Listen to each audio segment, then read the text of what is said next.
Grüß Gott, Kinder. Also, man hat's wirklich nicht leicht auf dieser Welt. Ja, wenn alle Engel wären. Aber leider gibt's eine Menge Leute, die alles andere als Engel sind. Zum Beispiel die Frau, die direkt vor Meister Eders Werkstatt gestolpert ist und die dann... Aber langsam, ich will nicht gleich die ganze Geschichte erzählen. Fangen wir schön beim Anfang an.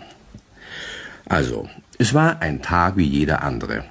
Der Meister Eder reparierte einen sehr schönen alten Stuhl, dessen Sitz und Lehne mit einem wundervollen alten Goblinstoff bezogen waren.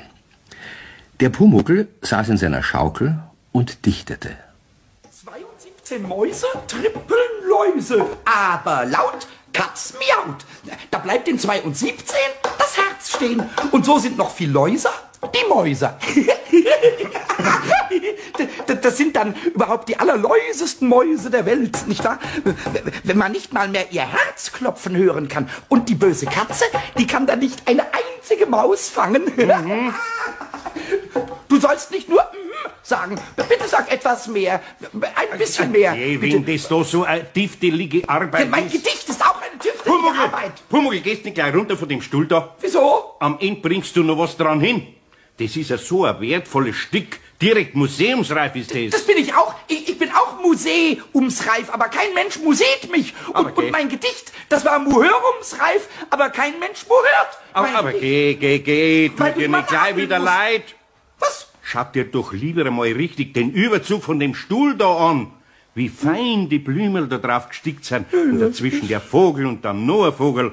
Eine wunderschöne Goblinarbeit. Eine echte, sage ich dir. Ja, aber da darf man ja überhaupt nicht drauf sitzen. Das ist ja ein echter Nicht-Drauf-Sitzstuhl. Na ja, so ist ja auch wieder nicht.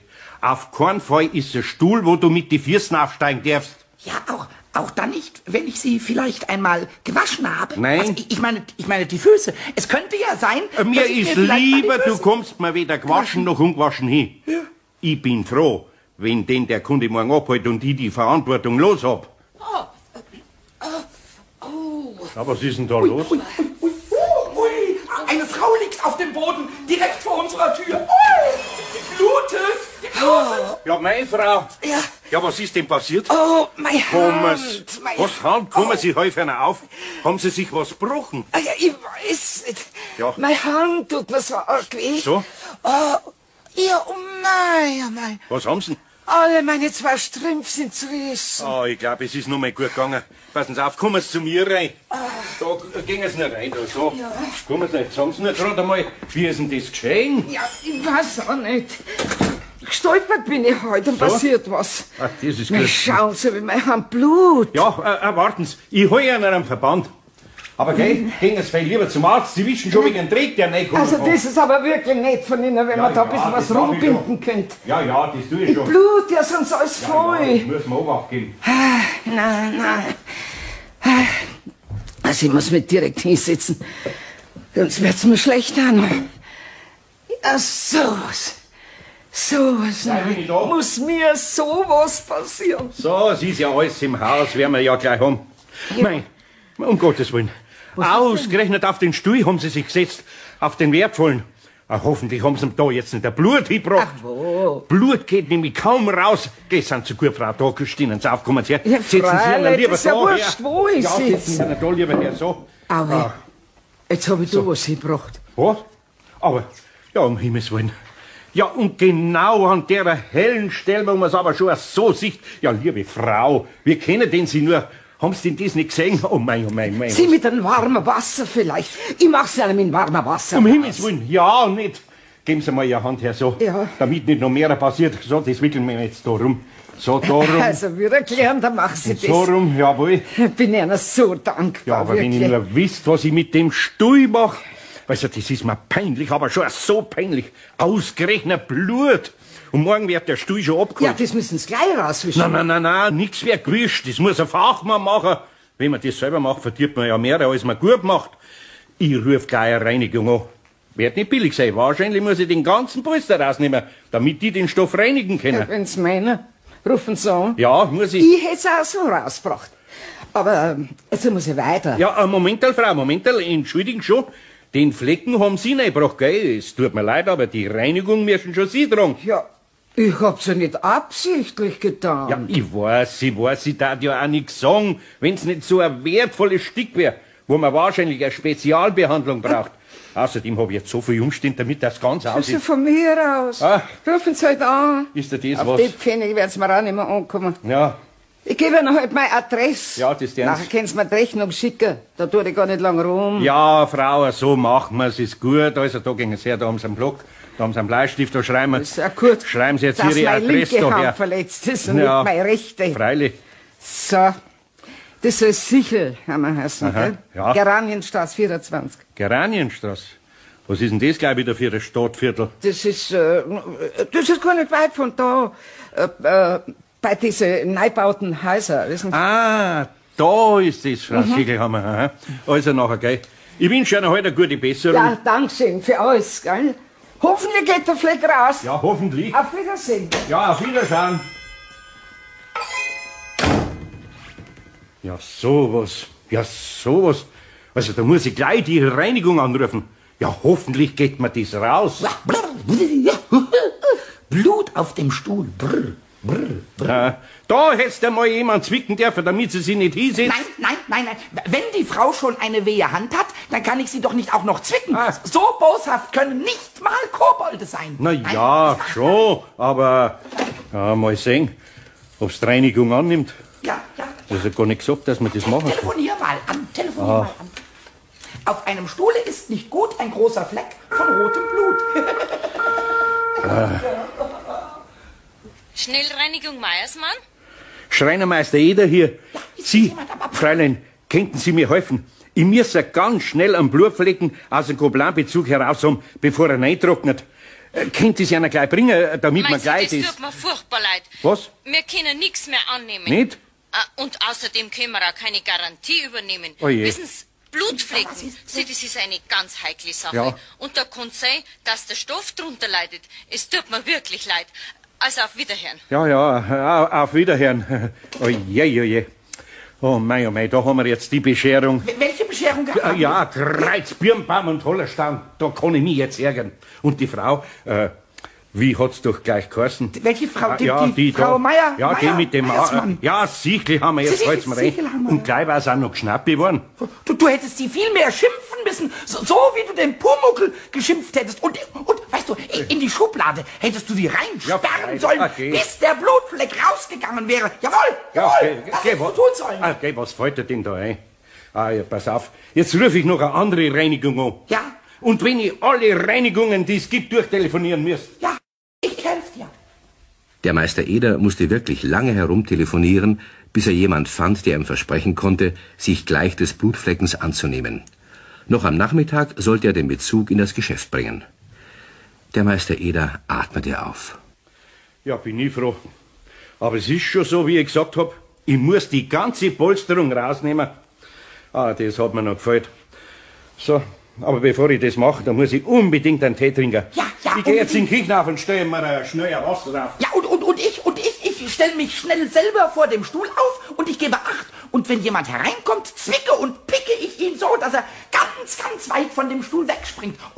Oder am besten, dass er gleich wieder zur Werkstatt rausspringt, weißt du? Ich bin nämlich ein großer Stühlebewacher. Ein sehr großer, ja. So, das Wasser wird bald kochen. Ja. Also wollen wir heute mal schauen, dass wir den Gobelin sauber rausbringen. Ja, da wollen wir. Ui, guck mal, du, da Was kommt ist jemand über den Hof. Was? Ui, Um Himmels Willen. Ui, das ist Ja, doch der. das ist ja der Herr Greiner. Ja, der wird doch nicht seinen Stuhl schon holen wollen.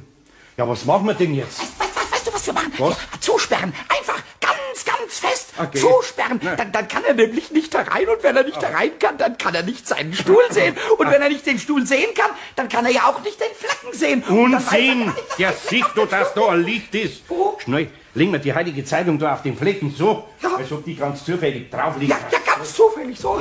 Aber du hältst die Zeitung fest, ja? Dass ja nicht runterfällt. Ja, ich halte die Zeitung. Auch nicht, wenn der Stuhl bewegt wird. Nein, ui, ich werde die Zeitung festhalten, Ja. dass es das reinste Haltefest wird, jawohl. Und ich glaube, ich setze mich einfach auf die Zeitung drauf, weißt du, so. Sei stark, So. der kommt. Ruhig, jetzt kommt er. Grüß Gott, Herr Eder. Ja, Herr Greiner, Grüß Sie, na gut. Sie wollen doch nicht Ihren Stuhl. Aber Das dauert leider noch eine Weile. Es ist doch mehr Arbeit, als ich gedacht habe. Wissen Sie? nein, deshalb komme ich gar nicht. Nicht? Nein, ich komme wegen dem dazugehörenden Tisch. Der müsste aufpoliert werden, verstehen Sie? Freilich, das mache ich. Ja, ich komme bei Ihnen vorbei nächste Woche, wenn ich den Stuhl bringe, da, gell? Nächste Woche? Früher geht's nicht? Nein, leider, es geht nicht. Naja, gut. Sie haben halt immer sehr viel zu tun. Ja, sehr viel, wirklich sehr viel. Sind Sie mir nicht besser, aber ich bin gerade mitten in einer Arbeit drin, wissen Sie doch. Ich gehe schon, Herr Eder. Ja, weil ich gerade da die Zeitung liegen sehe. Was sagen Sie zu dem Überfall in der Dingstraße? Wie heißt denn gleich wieder? Ganz in der Nähe. Warten Sie, da liegt ja die heutige Zeitung. Ach so, ja, ich hab's gelesen, Herr Greiner, in der Dingstraße, gell? Ja, mir fällt's momentan auch nicht ein. Aber ich weiß schon, das gibt's jetzt sowas, dass mir die Straße einfällt. Ja, das... Mein Gedächtnis wird jeden Tag schlechter. Ich hab bei mir... Ja, da muss ich jetzt direkt nachschauen. Erlauben Sie, Herr Eder, dass ich da in Ihre Zeitung nachschaue. Nein. Es fällt uns schon so ein. Meinen Sie? Herr Greiner, war das nicht die Fassanstraße oder... Nein. Oder... Nein, die Fassanstraße war's nicht. Nein, war's nicht? Nein, mit O war's. Mit O? Ja. Oh. Schauen wir nach, ne? Da ist, was ist denn mit der Zeitung los? Sie pappt ja an dem Stuhl fest. Die Zeitung? Pappt die wirklich fest? Ja. Sowas, na, gibt's das auch? Ja, aber um Himmels Willen, mein Stuhl. Sie werden doch nicht Leim oder sowas auf den wertvollen Stuhl... Nein, nix da. Die Zeitung geht freilich ohne weiteres weg, du schaust doch her. Was gehört? Die Zeitung geht weg. Schauen Sie da brauche ich bloß hinlangen und schon ist weg. Sehen Sie? Und ich sitz drauf. Jawohl. Bequem sitzt man auf dem Stuhl. Ja, sehr bequem. Schon. Nicht jeder hat so einen bequemen Stuhl, Herr Greiner. Schon, aber wir wollten ja eigentlich in der Zeitung nach dem Straßennamen schauen. Ja, ich schau schon. Ich schau schon. Im Sitzen, da wissen Sie, da schafft es ja viel leichter als wir im Stehen. Herr Greiner, wollen Sie ja nicht ein bisschen hinsetzen? Nein. Nehmen Sie Platz? Nein, ich will mich hier ja nicht niederlassen. Ja. Aber sind Sie mir nicht besser, Herr Eder? Nein. Sagen Sie, ist Ihr Arbeitsschutz nicht ein bisschen staubig? Mein Schutz? Ich meine nur, gell, der Stuhl ist etwas empfindlich. Nein, der Schutz ist ganz frisch. Ganz frisch. Auf welcher Seite ist jetzt gleich der Überfall gestanden? Ja, das weiß ich. Wahrscheinlich da bei den Stadtnachrichten. Ja. Das werden wir gleich haben. Ja, wäre doch gelacht, wenn wir die Straßen nicht rausbrechen. Ihr Teekessel pfeift. Oh, den lassen Sie nur pfeifen. Schauen Sie, da steht's ja. In den frühen Nachmittagsstunden gelang es einem unbekannten Täter in einem Pelzgeschäft in der Thomasstraße. Ja, Thomasstraße, richtig. Ja. Jetzt wissen wir es ja. Und Sie können Ihren Teekessel vom Feuer nehmen. Nein, der Teekessel, der hört schon von selber aus. Und außerdem pfeift der Jakob J. Finden Sie nicht? Oh, ich weiß nicht. Das muss ich jetzt unbedingt zu Ende lesen. Ja, ich habe gedacht, Sie haben so viel zu tun. Schon, aber wissen Sie, wenn ich sitze, nachher sitze ich, ja. Und wenn ich lese, nachher lese ich. Naja, dann störe ich Sie nicht länger, Eder. Aber es bleibt bei der nächsten Woche, Herr Eder. Ja, freilich. Also, ich weiß nicht, dass Sie der Teekessel nicht nervös machen. Nein, kein bisschen. Auf Wiederschauen, bis nächste Woche. Auf Wiederschauen. Wiederschauen, Eder. Gott sei Dank, der ist draußen. Jetzt kann ich ja wieder aufstehen. Der Teekessel, der hat mir gerade noch gefallen. Pumuckl! Hast du was gesagt? Ja. Ich höre nämlich nichts, weil ich mir die Ohren zuhalte. Der Teekessel pfeift so scheußlich. Ja, warum hast du das Gas nicht abgedreht, damit die Pfeiferei aufhört? Weil ich mir nicht gleichzeitig mit 2 Händen 2 Ohren zuhalten und Gas abdrehen kann. Da war nämlich eine Hand plötzlich zu wenig. Wenn's zudraht hättest ja die Hand nachher an die Ohren nicht mehr braucht. Ja, nachher hätte ich's nicht mehr gebraucht, aber das war doch dauernd vorher. Und vorher habe ich eben 2 Hände für 2 Ohren immer und immer gebraucht. Mei, Pumuckl, mei. Aber jetzt geh sie den Tee auf und nachher dann... Hui, ja. Der Herr Greiner kommt noch mal über den Hof. Was? Schnell den Teekessel auf den Stuhl hier. Ja, oder sowas. die Teetasse oder irgendwas auf den Stuhl, was stellen, komm. Mei, muss jetzt der nochmal kommen. Ja. Was lege ich denn gleich hin? Das Telefonbuch. Ja, das Telefonbuch. Ja, das Telefonbuch. So. So, gut. Ach, entschuldigen Sie, Herr Eder, Ja, was dass gibt's ich Sie denn? noch mal störe, aber Das macht ja nichts. für mein Gedächtnis wissen, das ist wirklich eine Katastrophe. Na, sowas. Ja, habe ich doch jetzt den Zettel vergessen mit der Adresse von der Hemdenschneiderin. Ja. Sie haben doch sicher ein Telefonbuch, in dem ich schnell nachschlagen Telefonbuch? kann. Ja. Ja, Telefonbuch. Freilich habe ich. Was haben Sie denn, Herr Eder? Nix. Wissen Sie, ich denk bloß, wenn Sie die Hemden im Laden kaufen, da ist gleich einer um die Ecken. Im Telefonbuch, da, wissen Sie, da fallen nämlich ein paar Seiten. Ja, da. nachschlagen kann ich ja mal. Ne? Ja, das, ja, Vielleicht aber- ist der Buchstabe K noch vollständig. Na ja. Kriechbaum heißt sie. Ja, um Gottes Willen. Was ist denn jetzt Bin passiert? jetzt ich an die Kiste Ja, hingekommen? ich weiß nicht. Mein Gott, sämtliche Nägel liegen am Ja, Boden. also. Aber entschuldigen Sie vielmals, Herr Ja, Eder. ja, das- Entschuldigen das macht ich nichts. helfe Ihnen, die Nägel einsammeln. Ja, das machen Sie. Ja. Ich schaue inzwischen Ja.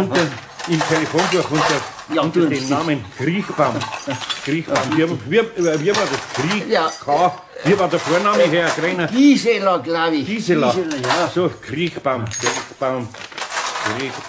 So, Während der Herr Greiner die Nägel auflas, die natürlich nicht er, sondern der Pumuckl hinuntergeworfen hatte, schlug der Meister Eder schnell im Telefonbuch nach, fand glücklich auch die Adresse der Schneiderin und legte schleunigst das Telefonbuch wieder auf den Stuhl. Es ging noch einmal gut. Der Herr Greiner verabschiedete sich, ohne etwas bemerkt zu haben. Der Meister Eder atmete auf. Und die ganze Aufregung bloß, weil die Frau nicht hat Acht geben können. Weißt du was? Wenn die Frau das nächste Mal stolpert, Ja. dann lassen wir sie einfach nicht mehr herein. Wir sagen, wir haben viel zu schöne Stühle für sie. Also Dann ich können bin sie ja nicht wieder gern reinkommen. hilfsbereit, aber das jetzt wirklich nicht braucht. Und jetzt schleunigst raus mit dem Stoff und in die Reinigung damit. Ja, ja, das müssen wir jetzt machen. Komm. Der Meister Eder hatte Glück. Die Reinigung machte ihre Sache gut. Man sah von dem Blutfleck nichts mehr. Der Stoff hatte keinerlei Schaden erlitten.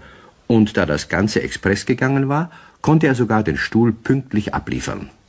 Soweit war alles in Ordnung. Aber dann kam doch noch ein dickes Ende nach. Und zwar mit der Frau Sichelhammer, von der ich schon am Anfang gesagt habe, dass sie nicht gerade ein Engel ist. Ja, also die Rechnung, die werde ich jetzt schon der Frau Sichelhammer präsentieren. Ist ganz schön geschmolzen. Sonderbehandlung und Express 14 Mark. Kommt aber trotzdem gut weg, die Frau Sichelhammer. Weil ich meine Arbeit gar nicht rechnet. Ja, und meine fürchterlich große Arbeit, weißt du, mit dem Festhalten von der Zeitung und dem Hinunterwerfen von den Nägeln Okay. und alles, das rechnen wir die auch nicht, diese Arbeit. ist ja wahr. Die müssen wir eigentlich auch noch rechnen. Ja, die muss man nämlich ganz besonders hochrechnen, mit 17 und 20 Mark. Na ja, ungefähr. mindestens. Mindestens ungefähr. Aber pass auf, Pumuckl, wir wollen nicht so sein. ja, ich will aber schon so sein. Weißt du Weil was? Da kann ich mir nämlich Schokolade kaufen und Käse und lauter Die Zeug. kriegst du ja so. Weißt du, pass auf, wenigstens Porto sparen wir. Die Geranienstraße ist nicht weit, hab ich auf dem Stadtplan gesehen. Ja. Also, pass auf, Pumuckl, machen wir einen Spaziergang hin und holen wir uns das Geld gleich ab. Ja, und dann machen wir wieder einen Spaziergang zum Wohin? von dem Geld Schokolade kaufen, weißt du? Und dann macht der Schokolade einen Spaziergang in meinen Magen hinein und dann vielleicht noch ein Stück Käse. Oh, komm, gehen wir gleich spazieren. Ja, gehen wir. Spazieren! Der Meister Eder und sein Pumuckl gingen wirklich gleich los in die Geranienstraße. Das Haus Nummer 24 sah recht verwahrlost aus. Nicht einmal Namensschilder waren an der Haustüre angebracht.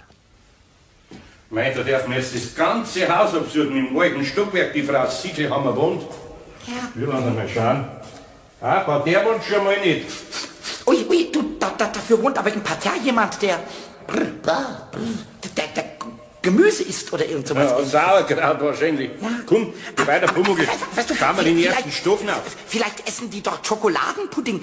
Dann klingeln wir und sagen, dass wir einen großen Schokoladenpuddinghunger haben. Ja, klingeln tue ich schon, aber nicht wegen dem Pudding. Warum nicht? Sondern wegen der Frau Sichelhammer. Ja, und vielleicht Aber warte, da wegen kommt gerade jemand die Treppen runter. Entschuldigen Sie, in welchem Stockwerk wohnt denn da eine Frau Sichelhammer? Sichelhammer? Ja, Da wohnt keine Frau Sichelhammer im Nicht? ganzen Haus nicht.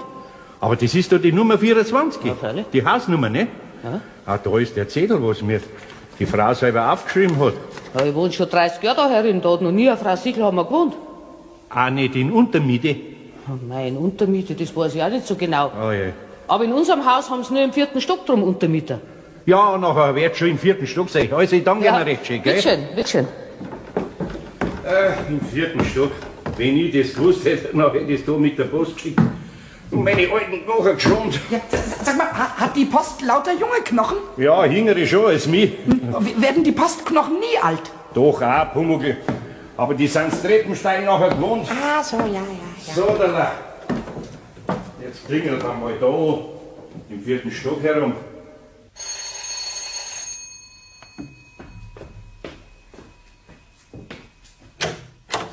Entschuldigen Sie, wohnt bei Ihnen in Untermiete eine Frau Siegelhammer? Nein, ja, hat auch noch nie eine da gewohnt. Ja, und nebenan, haben die irgendwelche Untermieter? Ah, nein, da herin hat noch nie jemand gewohnt, der Nicht? so heißt. Ah. Ja, vielleicht im Hinterhaus? Jetzt fragen Sie mal da. Ja, ist gut, das mache ich. Dankeschön, gell? Und entschuldigen Sie die Störung. Bitte schön, gern gesehen. Ja, Kinder, wahrscheinlich ahnt ihr es schon. Auch der Gang ins Rückgebäude nützte nichts. Und auch nichts die Nachfrage in einer Bäckerei. Weit und breit gab es keine Frau Sichelhammer. Die feine Dame hatte einfach einen falschen Namen und eine falsche Adresse angegeben. Ihr könnt euch vorstellen, wie enttäuscht der Meister Eder und wie wütend darüber der Pumuckl war.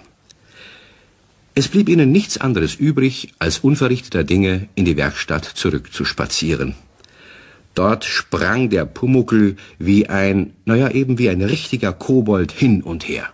Oh ja, da bin ich aber gleich. Was bin ich denn da gleich? Da bin ich aber gleich so wütend. Na. Noch wütender, am wütigsten bin ich da. Also, ich muss schon selber sagen, das hätte ich nie gedacht. Lasst sie sich helfen, riecht einen Schaden an und nachher blitzt uns. Also, schäbige Leute gibt's schon. Am liebsten würde ich durch alle Straßen sausen und die Frau Sichelhammer finden und sie so zwicken, Na ja. dass sie eine Stunde lang wie ein Floh hüpft und dass sie gleich 14,30 Mark hergibt, nur damit sie nicht mehr so scheußlich hüpfen muss. Und weißt du, wie die schreien würde? Weil ich sie nicht nur in die Hand zwicke, sondern ich zwick sie auch noch. Ist schon recht. Da zwick ich sie auch ja, noch. Pumuckl, jetzt hör nur wieder auf. Ja, Nein, ich höre da nicht auf, weil ich jetzt erst eine sehr gute Rache habe. So. Ja, weißt du was? Wenn sie schreit, dann flüstere ich ihr eine ganz falsche Adresse von uns zu. Und da kann sie dann durch irgendein Haus sausen und suchen. Jawohl, und wir verbinden ihr nie mehr wieder die Hand. Nie mehr wieder. na ja, Nein. jetzt wart's mal, wird's kaum vor unserer Tür hinfallen. Oh, das ist aber schade. Warum? Aber wir verbinden auch keine Hand mehr, wenn jemand anders hinfällt. Wir helfen überhaupt niemals niemand mehr. Also, nie mehr, Pumuckl, nie mehr. so weit kann man nicht gehen. Weil der eine schäbig ist, darf man nicht einen anderen drunter leiden lassen. Oh, ja. Aber wenn ich aber drunter leide, dass ich keine Schokolade mehr bekomme, Na ja, sollen okay. alle blutigen Händemenschen auch drunter leiden. Jawohl, Okay. ich lasse niemand mehr herein. Und du lässt niemand mehr herein. Und auch nicht, nie mehr. Ganz bestimmt nicht. Ganz gleich, ob seine Hand oder vielleicht seine Nase oder seine Haare oder irgendetwas blutet. Nein. Pumuckl, Hör komm auf, jetzt, die führ Frage. dich nicht so auf. Nein. Fast wirst du jetzt an die Säge gerumpelt. Wir werden nie mehr helfen. Wir sind keine Elfen. Und kommt jemand blutig, dann werde ich wutig. Na, was ist denn? Was hast du denn? Mein Fuß. Hast du einen Fuß? Wie, lass schauen. Ein Reißnagel. Was? Ist drin. Was ist das? Das kommt von deiner Hin- und Herhupferei. Nein, das kommt von dem Reißnagel. Blut. Ah, geh zu. Geh weiter, das Tröpfel da von dem Bissel Reisnagel. Geh. Blut. No, jetzt führ dich nicht so Das auf. tut so weh. Noch ein ganzer Tropfen Blut kommt. Na ja, das- Du musst das gleich zubinden, sonst das kommt noch mach ein ich schon. dritter Tropfen Blut. Ja, das Und mach ich bitte schon. Schnell. Ja, Schnell, ich verbind schon. Einen ganz besonders dicken Verband mache ich da drumrum. Ja, bitte einen ganz besonders dicken Verband Ah, es machen. ist ja gut, dass du jemand hast, der dir hilft. Ja, das ist sehr gut, aber du musst den Verband auch ganz schnell holen. Ja, Guck mal, hier, schon ich fast, bin schon fast unterwegs. wieder ein halber Tropfen Ja, ist da ich unterwegs. Ja schon. Ja. Aber bis ich das Verbandszeug bringe, gell, da denkst du ein bisschen über was nach. Hm? Nachdenken. Über einen blutigen Reißnagelfuß soll ich nachdenken. Na, ob's wichtig ist, dass ich dir helfe, denn ich bin doch auch keine Elfe. Kommt jemand blutig, dann werd ich wutig. Hast du nicht gerade so ein Gedicht gemacht? Nicht gerade, sondern das habe ich vorhin gemacht. Und das habe ich ja nicht über meinen blutigen Fuß, sondern über andere Leute blutige Füße gemacht. Das ist ein sehr, sehr großer Unterschied. Meinst? Ja, sehr großer Ich Unterschied. würde sagen, wenn dir ein besseres Gedicht einfällt, dann kriegst du ein Stückel Schokolade. Also, ich komm ja mit Hansa Blach. Ja, also so gleich kann man ja schließlich auch kein anderes Gedicht machen. Da gehört ja ein Dichtkopf dazu. Also höchstens kann ich so ein ganz kurzes machen. Also so vielleicht. Blut tut nicht gut, Wut ruht. Ui, ja, du kannst die Schokolade gleich mitbringen. Ja, ein sehr schönes Gedicht. Blut tut nicht gut, Wut ruht. Tja, da kann man zum Abschluss gar nichts mehr sagen, außer dass der Meister Eder recht hat. Und dass natürlich der Fuß vom Pumuckl seinen dicken Verband bekommen hat und der Magen vom Pumuckl sein süßes Stückchen Schokolade. Und wie die Geschichte vom Meister Eder und seinem Pumuckl weitergeht, das erfahrt ihr das nächste Mal. Bis dahin, auf Wiederhören.